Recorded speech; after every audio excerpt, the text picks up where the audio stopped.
हर वर्ष की तरह इस लोहिया पार्क में हम लोग डॉक्टर राम मनोहर लोहिया जी को याद करते हैं।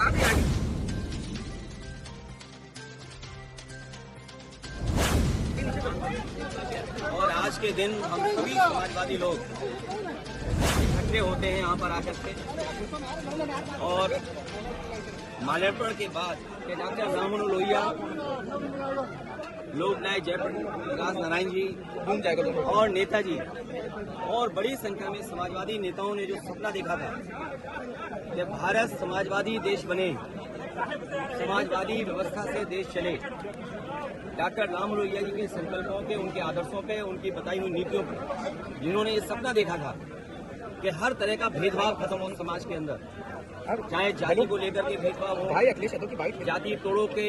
जाति तोड़ों का आह्वान किया हो, या रीजनल स्तर पे जो भेदभाव होता है उसको लेकर के भी डॉक्टर राम लोहिया ने कहा कि इस तरह का कोई भेदभाव नहीं होना चाहिए।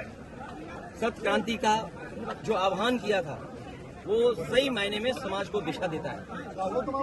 डॉक्टर राम मनोहर लोहिया को आज याद करते हुए हम संकल्प लेते हैं कि जो समाजवादी भारत का उन्होंने सपना देखा तो उस सपने को पूरा करेंगे। ये पार्क नेताजी ने बनवाया था और आज भी लखनऊ में लोगों के लिए या समाजवादी चिंतक विचारकों के लिए ये बहुत महत्वपूर्ण स्थान बनके उभरा है।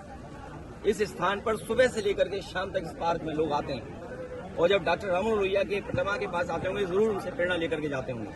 और आज देश में सच्चाई यही है कि समाजवादी व्यवस्था से ही गरीबी दूर हो सकती है, समाजवादी व्यवस्था से ही पढ़ाई का जो भेदभाव है वो खत्म हो सकता है, समाजवादी व्यवस्था से ही जो डॉक्टर राम मनोहर लोहिया ने कभी कहा था कि दाम बांधो की नीति लागू हो, तो जिस तरह से महंगाई है, बेरोजगारी है, उसको अगर कोई खत्म कर सकता है तो समाजवादी नीतियां।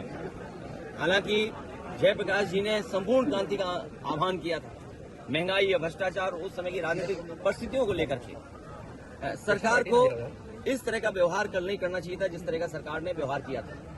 और ये बात कहना कि जीव जंतु हैं इसलिए आप नहीं जा सकते हो, तो जीव जंतु तो सड़कों पर भी हैं, हर जगह हैं, तो क्या हर जगह आना जाना आप रोक देंगे?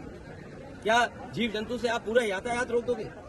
सड़कों पे चलने को रोक दोगे क्या आप? इसी बहाने को लेकर के जीव जंतु हैं। ये केवल समाजवादियों का जो काम था, समाजवादियों का आज भी काम दिखाई दे रहा है।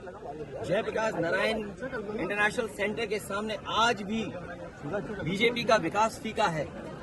और उस ऊंचाई से देखो आप, तो आप खुद महसूस करेंगे, और उस बिल्डिंग को देखें कि आज के समय में भी वो सबसे मॉडर्न इंफ्रास्ट्रक्चर दिखाई देता है जो पब्लिक यूज के लिए थी। ये जो ओपन स्पेस आपको दिखाई दे रहा है, ये पार्क, ये समाजवादियों की देन है, चाहे आपका लोहिया पार्क हो, चाहे छोटे लोहिया जनरेशन पार्क हो। अब तो ये सरकार रख रखाव भी नहीं कर पा रही है, तो सोचिए वो महापुरुषों का सम्मान क्या करेगी।